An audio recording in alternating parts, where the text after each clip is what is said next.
We are standing in front of Federal Plaza, the very site where New Yorkers are being stolen, whether from their families, their friends, or from the city that they call home.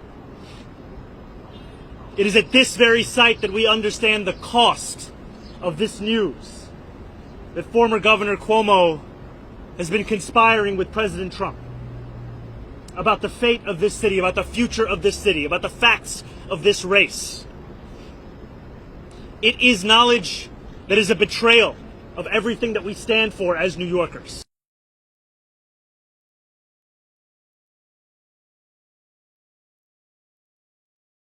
Did you have a phone call with Andrew Cuomo? New York City Did you mayoral speak to Andrew run, Cuomo? I haven't. No, I haven't. I believe the New York Times over President Trump and Andrew Cuomo.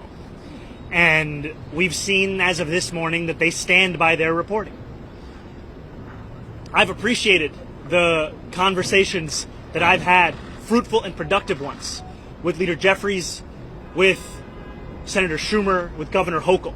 And I look forward to the partnership that we will continue to build for the benefit of people across this city and across this state.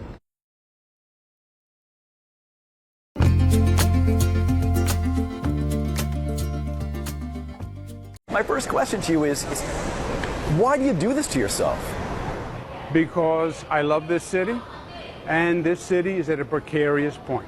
I believe we're at a tipping point. It's going to go one way or the other. Either the decline continues, or we fix the city, we save the city, we change the way we do business, and we have a brighter future, which we can. I believe we can make New York City shine again and be the international city. But we have to address the problems we have. Yeah, but what are the problems? Your first campaign said New York is a city in crisis, the city is awash in homeless people, and there's a sense of disorder. Didn't really talk about affordability. Some would say that you missed the crisis, you got the crisis wrong. Well, there are multiple crises, right? Let's be honest. You have a public safety crisis. You have people who don't feel safe. You have homeless on the street crisis, mentally ill people on the street who shouldn't be on the street and should be getting the care they need. And there's an affordability crisis at the same time, especially in the area of housing where rents are just out of control. We have a 1% vacancy rate, which means the supply is so limited, these guys are charging as much as they want. And that is a major problem. I was the former housing secretary under Clinton. I built housing since I was in my 20s in New York City. We have to build thousands of units of housing quickly. And when there is more supply, you're going to see more competition and you see the rents come down. The problem is the broken New York City government. It can take you 4 years to get a building permit. I built LaGuardia Airport in 4 years. We have to make the government work. We have to get private developers in. We have to get government subsidized housing in, build thousands of units quickly, which we can do, NJ. Obviously, you feel you have a path to victory even now. What is that path? What do you see that others don't?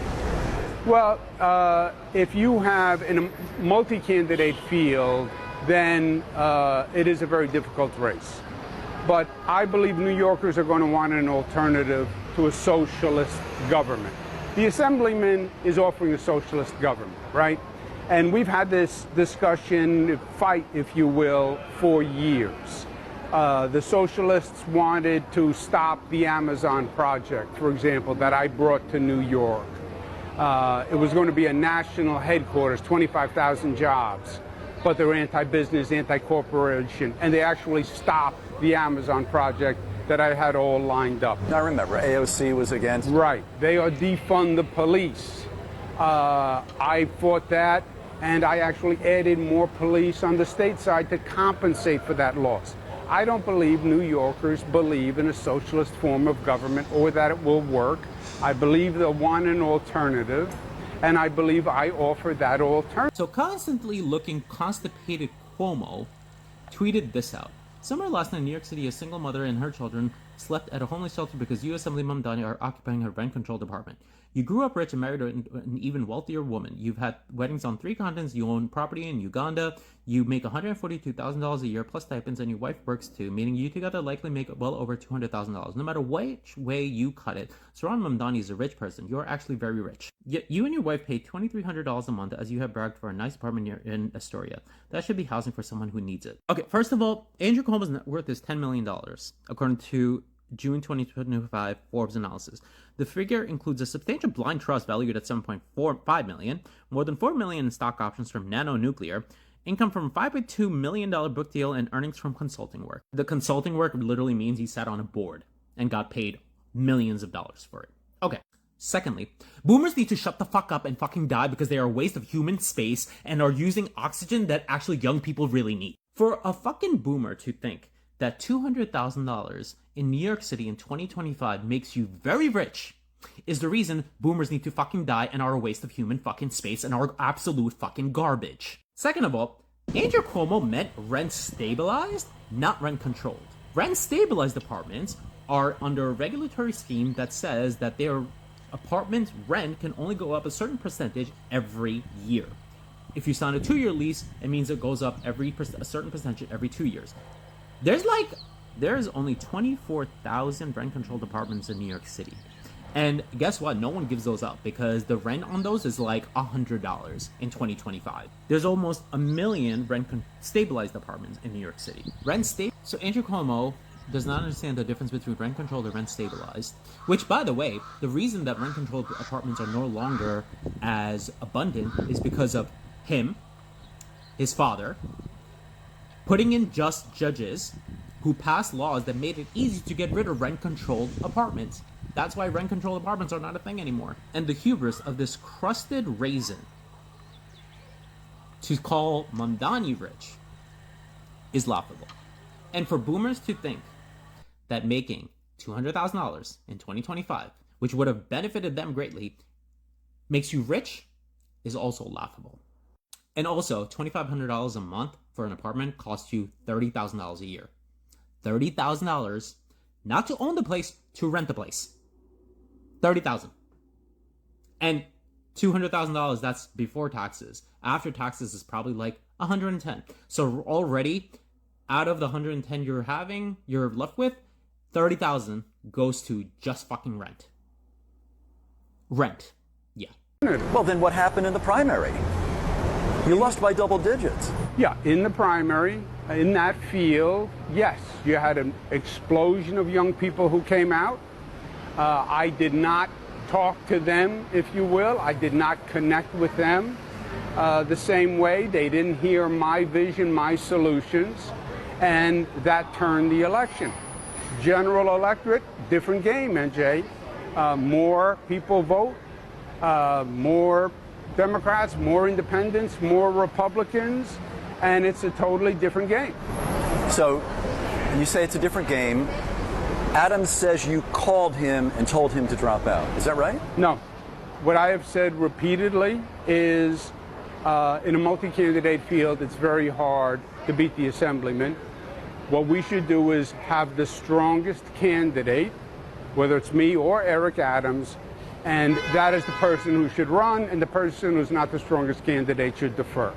Because this whole campaign has been about the socialists versus the moderates, right? They call me a moderate. All my life I was too liberal.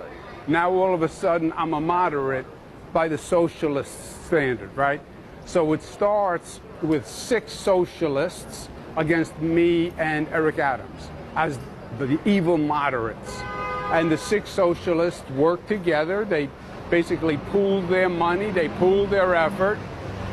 Eric Adams dropped out of the race, and it was the 6 socialists against me. I'm saying now, between myself and the mayor, Adams, whoever is stronger, that should be the candidate who goes forward. And run his campaign, run my campaign. Let's get to September. Let's see who is the stronger opponent, and that person should go forward. It sounds to me like you're trusting polls. You trusted polls in the last election, and we saw what the result was. Yeah. They clearly underestimated Mamdani. They clearly they clearly got wrong who was actually going to turn out to vote. So why should we use a poll now to determine who faces Mamdani? Well, we don't have to use a poll to determine who's going to win, because that requires a lot of assumptions, right? Which is what they got wrong. They did not see this explosion of young under 30 voters. But you can do research to ask a very simple question. Who do you prefer as mayor between A and B, right? It's not that all research and all data now doesn't matter. So that's a very simple proposition to test. And who's ever stronger, God bless you, go forward.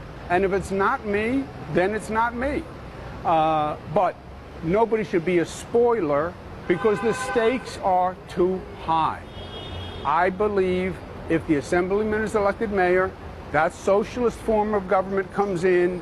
It is anti-business, which means it's anti-jobs. He's for dismantling the police, dismantling, more than defunding, dismantling the police. I'm not so sure that's what he says. He says he'll keep the same manpower levels, not going to change that. What he wants to do is put money into social programs, homeless outreach, things of that nature. He's not talking about reducing the headcount in the police department. You're obviously talking about adding 5,000 more. I understand that. Yeah, he says different things, first of all. He said defunding the police, and then he said dismantling the police. You can go back and check. If I'm wrong, I'm wrong. Dismantling the police. Now he's trying to modify his positions because it's a different election. So now it's not dismantling, I'll keep the number of police the same. He said that he would send social workers to handle domestic violence incidents. So when a woman or a man calls and says there's a domestic violence incident, he would send a social worker. That puts people's lives at risk. I get this theory that it's nice to send a social worker, but this is public safety, right? And domestic violence incidents, people get hurt and people get killed. So I just think it's an unrealistic approach. Well, let's talk about some of the other things with respect to Mamdani. You clearly believe that he's not just bad for the city, you believe he's dangerous for the city. I believe he is dangerous for the city. I believe being anti-business, anti-corporation, the city has no future if it's not grown. If you are telling companies we don't want you to come, if you are negative to business growth, you're not creating jobs.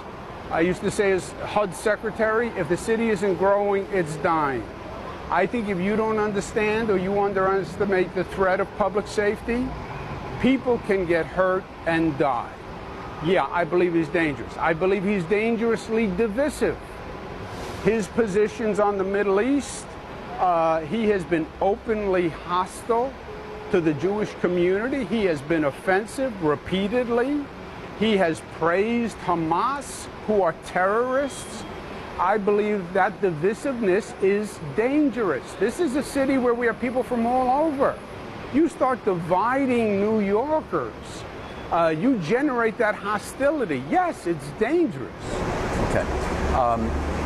Let's talk for a moment about the campaign. I was there that night, on election night. You looked stunned by the result. What was your reaction? Stunned. That's why I looked stunned, because I was stunned. You covered the campaign, and you're one of the best. All campaign long, I was way ahead, 15 points ahead by every genius who was out there. Campaign played it overly safe. Yes, I was surprised. I was stunned. You did have a unprecedented turnout of young people under 30 years old. They made the difference in the race.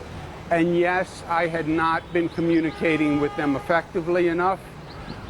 Social media, my social media operation was nowhere near as good as his. I give him credit. And I learned the lesson. I changed that. We're relaunching, we're rebooting, we have a new team. I learned the lesson. I was governor 2000, 2012, 2016, 2018, right? I ran all those campaigns. The social media phenomenon is new. right? It is new. Literally the past few years, where the numbers now are like 60% of the people get their news from, with all due respect, social media. And that factor was not done well in my first campaign. I'll admit it. And that's changed. This social media phenomenon is new. It's not 1980s, 1990s, 2000. This is literally the past few years where you've seen this explosion. No question. I have two questions for you finally. One is your reaction to Donald Trump's endorsement of Andrew Cuomo. Yeah, no, he didn't endorse me. He's said he is a Republican. I'm a Democrat.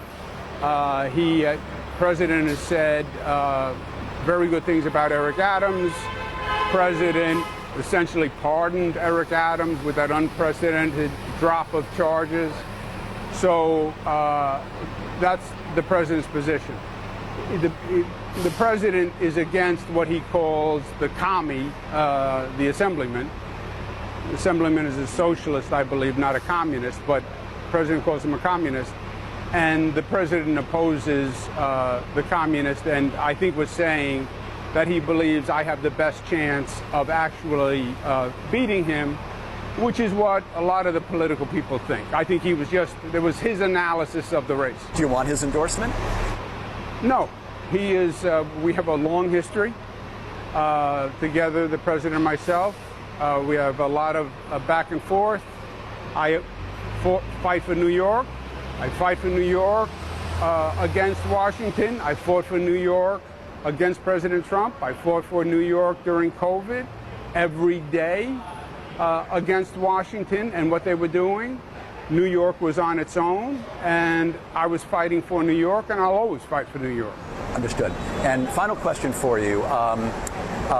If this doesn't work out, will that be it for you? Will you retire from politics? It's going to work out.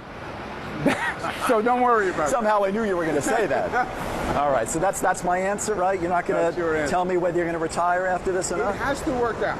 If it does not work out, the future of the city is going to take a very negative turn.